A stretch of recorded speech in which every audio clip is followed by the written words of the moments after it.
The Arizona sky was folding into dusk when Eliza heard the knock. Not loud, just steady, like the person on the other side had patience and nothing to prove. She stood still for a second, her hand brushing the rifle by the doorframe, just in case. The old would creak beneath her boots as she stepped forward. She'd been alone too long not to listen to her instincts. She opened the door. A man stood there, dust on his coat, boots worn from the trail.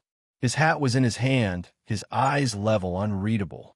He looked like he'd been carved from the road, weathered but intact. And beside him, barely up to his hip, was a girl holding a ragged doll and a bundle of blankets. Her cheeks were smudged, but her eyes were bright, wide, and cautious. The man nodded. Heard you needed a hand around the place. Name's Hank Mercer. This here's my daughter, June. Eliza didn't answer right away. She didn't move. The last man who stood on that porch with his hat off had been her husband, and the next morning, he was buried with a bullet under his ribs. Her eyes flicked down to the girl. June met her gaze and didn't flinch, just held on tighter to her doll. I was told you lost your help after spring, Hank added. Old man Farley down in Benson sent me this way. She crossed her arms. That true? Mostly. Eliza's eyes narrowed. Mostly. I'm not just looking for work. Just need a roof for the night. You can point me to the barn. We'll be gone come morning. The wind shifted through the dry brush behind them, whispering the kind of silence that comes right before a storm or a decision. June stepped forward a little, enough for Eliza to notice the thinness in her arms. She didn't speak, just stood still and waiting, like she didn't want to cause trouble, like she didn't know how. You can sleep in the spare room, Eliza said finally. Just one night. Hank nodded once. Thank you, ma'am. Don't thank me yet. Inside, the fire was low, but the stew was still warm. Eliza didn't ask questions, and Hank didn't offer any.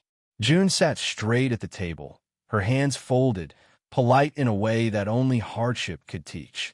They ate mostly in silence, with just the sound of spoons and the fire filling the space between breaths.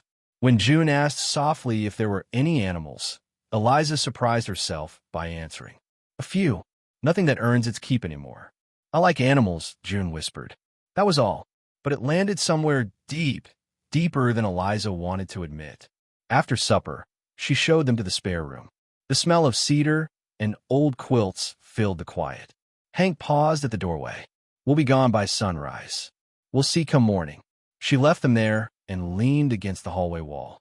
For a long time, she just stood and listened to the floorboards settling, to June's soft voice through the walls, to the low hum of the wind curling around the house. And for the first time in years, she didn't mind someone else breathing under her roof. Morning arrived like a whisper. The sky stretched out wide and pale over the land, and Eliza was already at the stove by the time footsteps creaked down the stairs. Hank entered quietly, sleeves rolled, hair still wet from the basin. He didn't ask permission to help, just took the bucket from her hand and stepped outside. She let him. She watched him from the window. He moved like someone who'd done hard work for most of his life, measured, efficient, quiet. June shuffled in later, rubbing sleep from her eyes. Eliza raised a brow. You hungry? The girl nodded. Papa says we should give thanks first. Eliza hesitated, her hand hovering over the kettle. Then she sat down and waited. June closed her eyes and said something too low to hear, but Eliza caught one word, her name. Just once. That was enough. When Hank came in, boots dusty and shirt damp, she poured him coffee without being asked. He nodded in thanks, not a word wasted. And just like that, the morning carried on, slow, ordinary, honest. Eliza stepped outside as June chased hens and Hank fixed a crooked fence rail. The sun warmed her back, but something else warmed her chest. Something slow, unfamiliar, and a little terrifying. She wasn't ready to name it, but she didn't turn away from it either. Later that morning, Eliza stood near the barn, wiping her hands on her skirt, watching June laugh as a hen pecked gently at her sleeve. The girl didn't seem scared of anything out here. Hank was nearby, fixing a broken gate, his sleeves rolled up, dirt on his hands, but his voice steady as he explained what he was doing. Eliza had seen men fix fences before, seen them swing hammers, but this felt different. Not rushed, not forced, just quiet work done with care. June looked up and asked, "Ma'am, can I help him?" Her voice was gentle, like she meant it. Eliza nodded slowly. "Go on." The girl smiled and ran to Hank. He handed her a piece of twine and showed her how to tie it. Eliza stood back, arms crossed, heart strange at her chest. She hadn't expected this. She hadn't asked for it, but it was here now. That evening, Hank fed the dogs, oiled the door hinges, and even fixed the broken broom handle without a word. Inside, June helped Eliza stir a pot of beans on the stove. They didn't talk much, but the silence didn't feel heavy. It felt easy. After supper, Eliza sat on the porch, arms folded, eyes on the fading sky. She could hear Hank inside, telling June a story about a jackrabbit that stole a cowboy's hat. The girl's laughter was clear and bright. Eliza didn't smile, not fully, but something in her chest eased. Then the wind changed. A sharp gust hit the yard, carrying dust and a warning. Eliza stood and looked toward the cowpens. The roof, an old patchwork of tin and wood, shook hard in the wind. A sheet of metal flapped, threatening to tear loose. "Roof's gonna give," she muttered. Before she could move, Hank came out of the barn, rope and hammer in hand. He met her eyes, no words needed. She grabbed the ladder. Together, they rushed to the shelter and propped it up against the side. The wind howled now, wild and angry. It felt like the sky was about to split open. "I'll take the left," she shouted. "I built this roof with Ben. I know where it gives." Hank nodded once and climbed up beside her. They worked fast, hands stinging from cold metal. Each nail they hammered echoed like thunder. Eliza's braid slapped her back as she leaned over a weak board, holding a corner of the roof in place. Then it happened. The wood under her foot snapped. She slipped, her body tipping sideways, coat catching the wind like a sail. Her heart jumped, the sky spun, and then a hand grabbed her wrist. "Got you," Hank said, voice sharp and sure. He had one knee on the roof, the other foot braced. His grip held firm as her legs swung in the air. She clung to his arm, eyes wide, breath caught. He didn't look scared, just focused, like letting go wasn't even an option. He pulled her up with a grunt. They collapsed side by side on the roof, gasping, soaked by the first drops of rain. Eliza stared at the clouds, chest heaving, not from the climb, but from a memory that had slammed into her. The last time a storm came this hard, Ben had ridden into town and never come back. She sat up, wiped her face with her sleeve. She didn't know if it was rain or tears. Hank didn't say a word. He just stood and offered his hand again. This time she took it. They finished the roof in silence, both soaked to the bone. When they made it back to the house, June was waiting at the door, eyes full of worry. She ran straight to Eliza, arms open. "I thought the storm took you too," the girl whispered. Eliza knelt and hugged her close, eyes shut, chest tight with something that hurt, but not in a bad way. "Not today," she whispered. Inside, the fire was warm, the wind still loud outside, but the only sound in the house was the quiet beat of 3 hearts. And Eliza, for the first time in years, didn't feel alone. By morning, everything outside was still. The storm had washed the dust from the land, and the air smelled sharp and clean. The ground was dark and wet, and even the animals moved slowly, like they knew something had changed. Inside the house, Eliza walked through the parlor, a rag in her hand, her mind heavy. She stopped near an old bookshelf her husband had built. The bottom drawer had always stuck. She gave it a pull, not expecting much, but this time it gave way just a little. A crack opened behind the drawer. She reached in and pulled out something wrapped in string and covered in dust. Letters, old and yellowed. She sat down on the rug and opened the first one with shaky fingers. The handwriting was rough but familiar. "Ben, they came again. Same men, better dressed. Said the offer stands.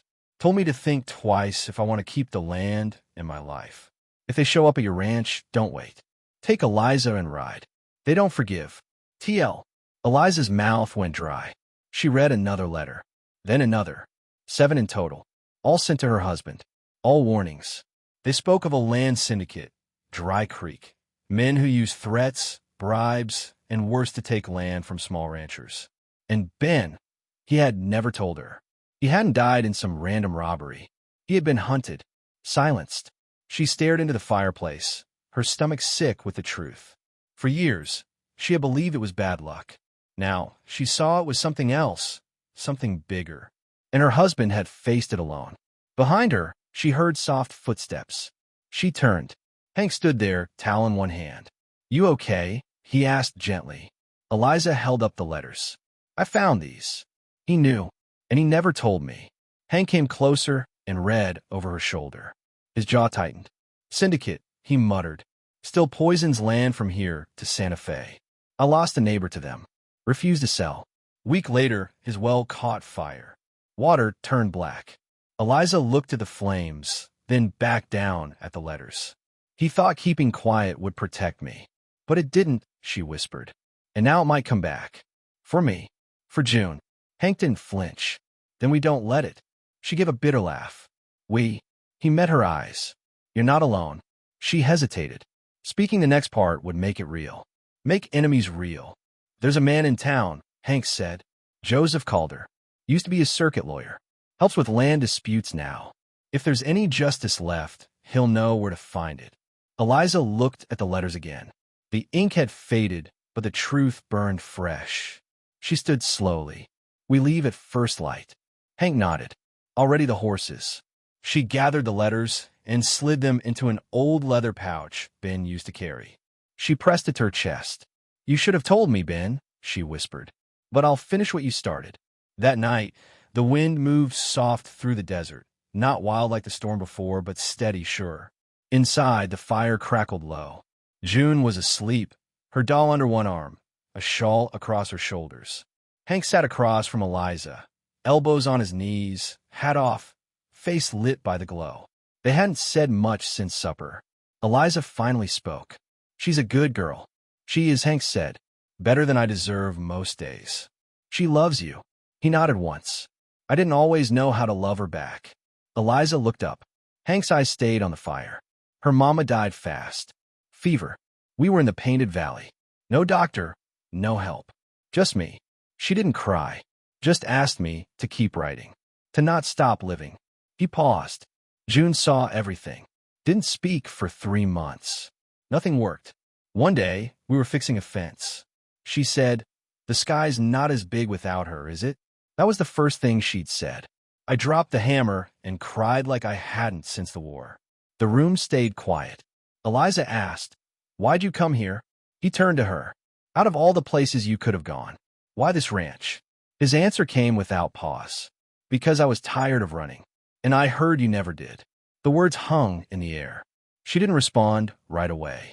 Just held his gaze and let them settle. She had lost so much. Buried her heart with her husband. Carried her sorrow in silence. But in that moment, sitting across from this man and the girl upstairs, she realized something important. She had survived it all, but she hadn't really started living again until now. The next morning was too quiet. Eliza noticed it before she stepped outside. The usual wind was gone. No birds. Even the milk cow shifted uneasily in the stall. Something in her bones felt tight, like the land was holding its breath.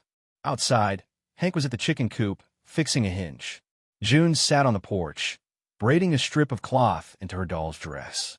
Eliza walked out toward the barn, pitchfork in hand, when she heard it, hoofbeats. Slow, steady, not rushed, not friendly. A rider appeared on the road. His coat was too clean for ranch work. Boots polished, gloves perfect.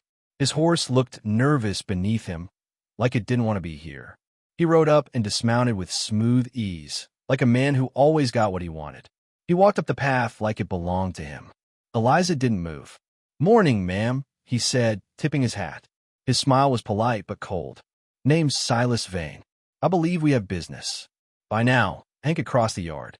June froze on the porch, fingers still in her doll's braid. "What kind of business?" Eliza asked. Silas pulled a folded paper from inside his coat. "I represent a few interested folks. Seems your late husband left a debt. Cards, mostly, from the Green Table Club in Santa Cruz. This right here says the creditor can claim property equal to what's owed."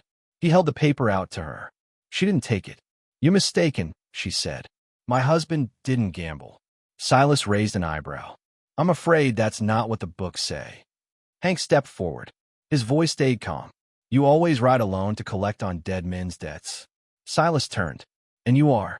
I'm the man standing between you and that fence, Hank said flatly. So pick your words carefully. For a second, neither man moved.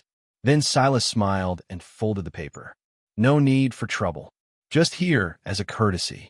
You can keep your courtesy, Eliza said. And your forged paper. Silas clicked his tongue. You be wise to take this seriously.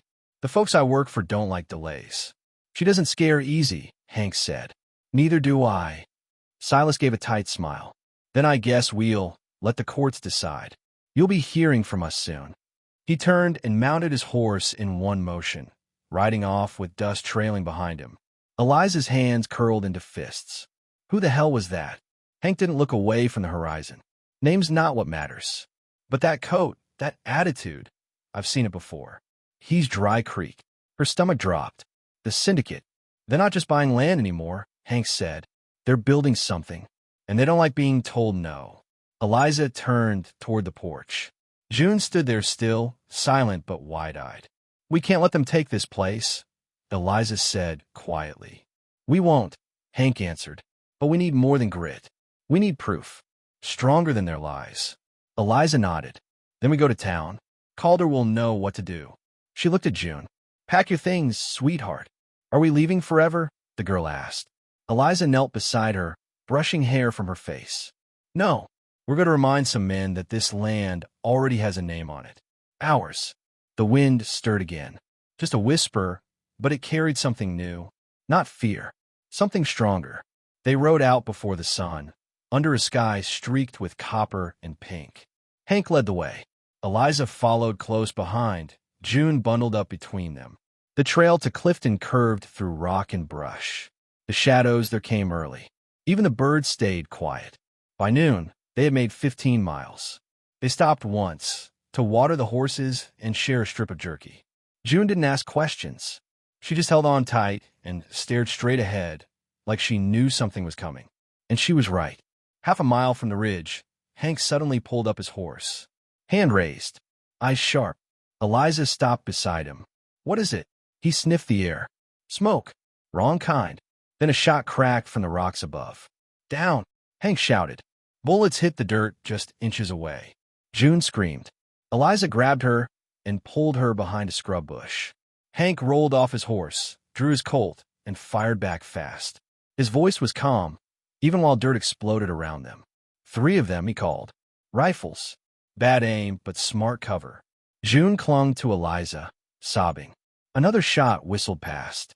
Hank dropped one of the shooters with a clean hit. A scream echoed from the rocks. They're flanking left, he yelled. Eliza, take. But before he finished, a rider charged from the brush on their right, revolver raised, heading straight for June. Eliza didn't think. She grabbed Ben's old rifle from the saddle and fired. The shot thundered across the canyon. The man fell off his horse with a curse and a heavy thud. Then silence. Another beat passed. Hank fired one last shot. The third rider dropped his weapon and fled through the trees. Eliza stood frozen, the rifle still warm in her hands. Her chest rose and fell hard. She hadn't fired a gun in 4 years. June stared at her, eyes wet. Then the girl threw her arms around Eliza's waist. Mama, she whispered in her coat. Eliza didn't move at first. Couldn't. The word hit harder than any bullet. She dropped the rifle and knelt, hugging June tight. Her face pressed into the child's hair, heart pounding with something fierce and full. Hank came over slowly, dirt on his face, pistol still low. You okay? He asked. Eliza nodded, still holding June close. We're okay, she whispered. He crouched beside them, his hand resting gently on Eliza's back. She looked at him, her eyes full. He didn't speak. He didn't need to. He just slid his hand into hers. Warm, steady, real. And in that moment, under the hot Arizona sky, Eliza realized something she hadn't let herself believe in a long, long time. She wasn't alone anymore. By the time they rode into Clifton, the town already knew. Someone had seen the dust rising. Someone else had heard the gunfire echo off the canyon walls. Word traveled fast in small places. People didn't always speak, but they noticed things. Eliza, Hank, and June rode straight to the courthouse. Their horses were covered in sweat. So were they. Joseph Calder stood waiting on the steps. He wore a brown vest and old glasses that had seen better years, but his back was straight and his eyes were sharp. "Got your message," he said. "You weren't wrong. They're pushing a land claim based on a debt your husband never owed." Eliza slid off her horse, legs shaking.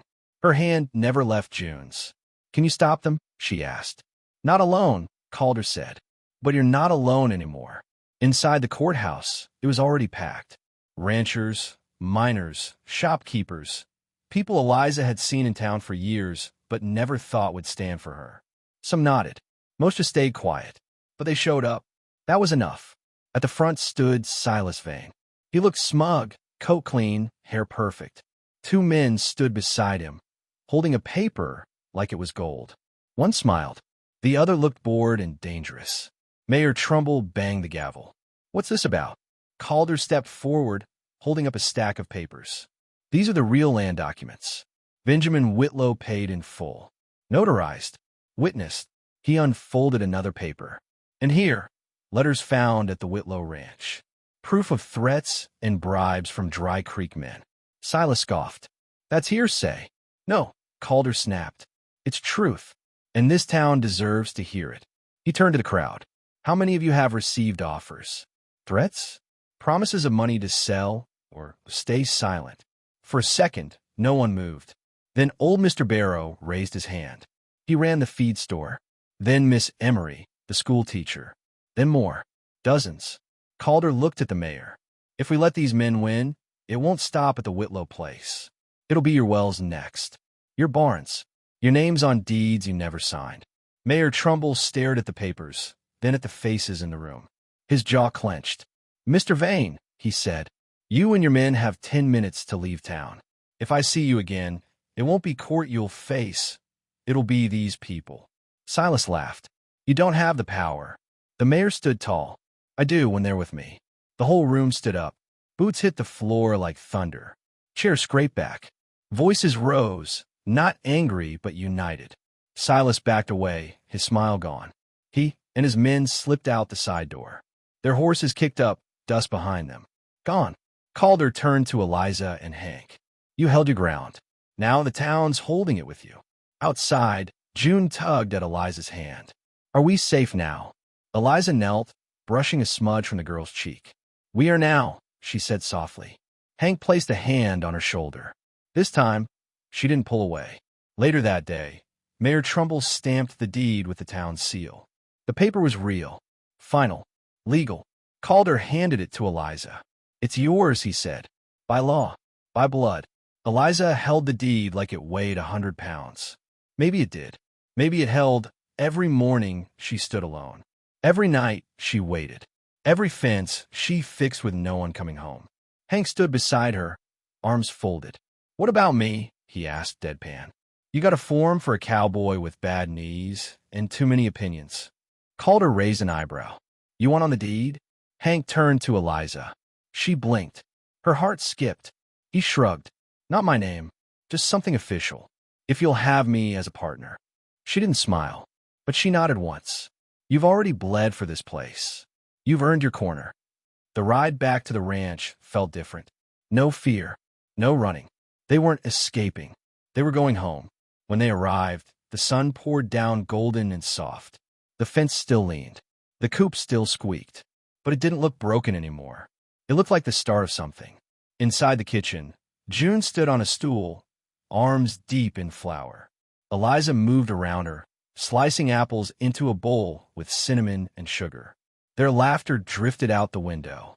Outside, Hank hammered in a new crossbeam on the stable. He paused, wiped sweat from his brow, and looked toward the kitchen. He saw them, mother and daughter, covered in flour, full of light. For a moment, he just watched, let himself feel it. Later, with the pie cooling on the windowsill and the shadows stretching long, Eliza stepped onto the porch. Hank stood at the railing, watching the last light slip away. She walked up beside him. He didn't look at her at first. Then he said, voice low, "I didn't come here just to help." She turned to him, eyes soft. "I came to stay," he said. "If you'll have me." Eliza didn't speak right away. She studied him, his jaw, his hands, the way he stood. Then, slowly she smiled. "Supper's at 6, she said. "Don't be late." Hank let out a breath. Maybe a laugh. Maybe relief. And for the first time since he'd walked down that trail, it wasn't the roof, the fire, or the land that felt like home. It was her. That night, the desert was quiet in the way only the desert could be. Still, but not silent. Eliza wiped flour from the counter while June folded tea towels, humming softly. The air smelled like pie and dust. Outside, the wind stirred gently through the dry brush, like it knew the land and was just checking in. Then came a knock. Not loud, just enough to be heard over the crackle of the fire. Hank opened the door. Standing there was Mrs. Emery, the schoolteacher, holding a lantern in one hand and a small bundle of wildflowers in the other. "For the fence," she said, smiling at Eliza. Before Eliza could reply, others arrived. Mr. Barrow from the feed store, 2 young ranch hands from down the river, the widow who ran the mess hall. One by one, they came, each holding a lantern, glass glowing warm in the dusk. No one gave a speech. They didn't have to. They spread across the yard, hanging lanterns on the fence posts, the porch rail, even the old corral gate. Each flame flickered like a promise, quiet, steady, real. No more threats in the dark. Not here. The townsfolk left slowly, but their lights stayed behind. That night, Whitlow Ranch glowed like a lighthouse on the prairie. Lanterns burned through the dark, their soft light dancing on the worn boards, easing the corners that had once felt so empty. Inside, June sat cross-legged on her bed, a small leather journal open on her lap, a gift from Hank. No one knew her birthday, not exactly, but that didn't matter. This felt like a new beginning anyway. She dipped her pencil and wrote carefully. "Some houses are built with nails. Others are built with hearts." She underlined it, then shut the book and smiled. Later, all 3 of them sat on the porch. The breeze smelled of sage and cinnamon. Crickets chirped by the well. A coyote called far off, but even that felt soft now, more like a lullaby than a warning. 3 chairs. 1 home. Eliza leaned back in hers, her hand resting on Hank's. She didn't ask. She didn't need to. June leaned in her side, wrapped in a blanket, her eyes heavy with sleep. They didn't say much. They didn't have to, because for the first time in a long time, the land didn't feel like something they had to fight for every second. It felt like something they could share, something they could build. And under the sky, stitched with stars, the Whitlow Ranch wasn't just standing anymore. It was alive. The days that followed were calm, almost quiet enough to feel unreal. Eliza woke early, like she always did, but now there were new sounds. June feeding the hens, Hank splitting kindling outside, the hum of life returning to the place. It felt like the ranch had started breathing again. Hank fixed the water pump. June helped gather herbs from the side patch. Eliza found herself humming in the kitchen, hands moving without the heaviness they used to carry. But even in that peace, a part of her stayed alert. She knew storms didn't always show up with clouds. One afternoon, while June napped in the shade and Hank checked the south fence, Eliza returned to the barn. She hadn't stepped inside alone since the day they'd found the letters. Dust floated in the still air. The boards creaked like old bones. Everything here reminded her of Ben, his saddle still hanging, tools still where he left them. But instead of sorrow, she felt something steadier now, a calm kind of strength. She touched the wall near where Ben had carved their initials long ago. The groove was faint, nearly faded, but it was there, still holding. Later that week, a rider approached. Not like Silas. This one wore a faded hat and rode a mare with a slight limp. He introduced himself as Tom Eller, a rancher from 2 valleys over. He'd heard what happened in town. "They pushed me out last year," he said quietly. "Used papers I couldn't fight. I tried to warn others, but no one listened." Eliza offered him water. Hank listened close, jaw set. "They're moving fast," Tom continued. "Buying land cheap. Using fear. You stop them here, but they'll try elsewhere." Eliza looked at Hank, then at June, who was playing nearby. "Then we don't stop with just this ranch," she said. "We help others do the same." Tom nodded. "If folks see you fight, maybe they'll stop being scared." That night, Eliza and Hank sat by the fire, papers spread across the table. Land records, letters, notes. Calder had sent more information. Names, dates, other ranches threatened by the syndicate. Eliza traced a name with her finger, slow and steady. "I never wanted to fight," she said.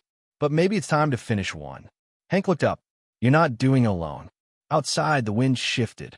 The lanterns along the fence flickered, then steadied again. The next morning, letters were sent. Plans made. Eliza wrote to the families named in Ben's letters. Invited them to the ranch.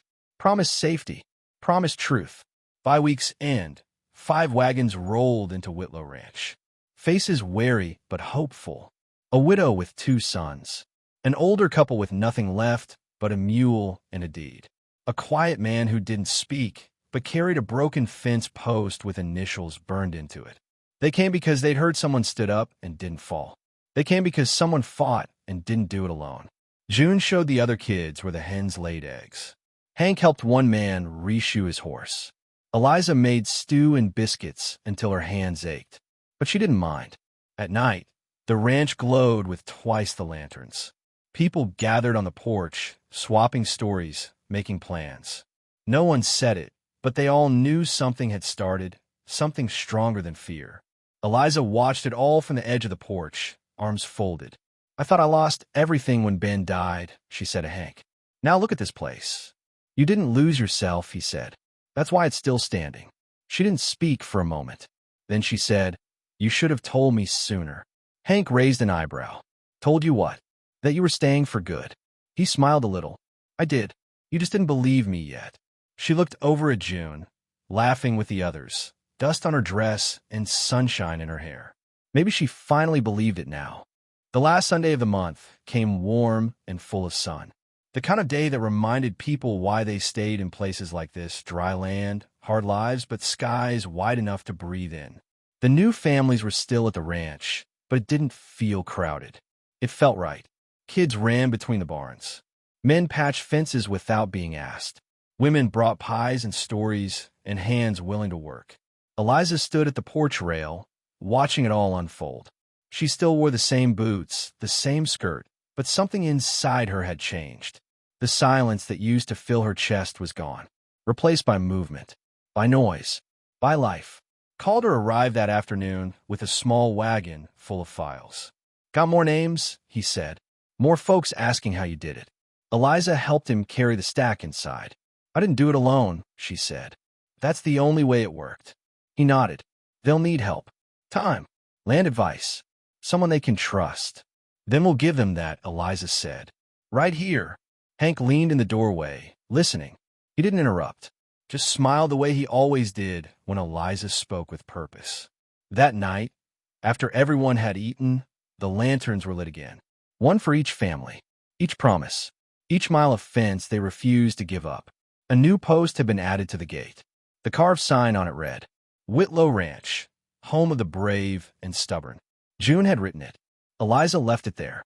The 3 of them sat on the porch as the stars came out. June curled up under Eliza's arm, nearly asleep. Hank's hand rested over Eliza's, rough and warm. She didn't pull away. "You think they'll come back?" she asked quietly. "Maybe," Hank said, "or send someone else, or try something different." Eliza nodded. "Then let them." She looked out across the land, the same land she once thought would bury her. Now it gave her roots. Now it gave her people. "They thought fear would win," she whispered. "But they forgot one thing." "What's that?" Hank asked. "You can't scare folks who already lost everything," she said, and found something better. The wind moved gentle through the grass. Coyotes howled far off. Not a threat anymore, just a sound in the night. June stirred and said softly, "I like it here." Eliza smiled and pulled her closer. "Me too." Hank didn't speak. He just sat beside them, steady as ever. And in that still moment, no one needed to say it out loud. They were family now, not by blood, but by choice, by fire, by storm, by fight. That ranch, those fences, the barn, the fields, they weren't just Eliza's anymore. They were part of something shared, something earned, a place people came to start over, to stand together, to belong. Because the real lesson of that long, dust-bitten season wasn't about land. It wasn't even about justice. It was this. Sometimes the world takes everything from you so it can give you what you truly need. And sometimes the strongest homes aren't the ones you build with wood and nails. They're the ones you build with forgiveness, courage, and the kind of love that shows up when it matters most. Under the stars, Whitlow Ranch didn't just survive. It became home.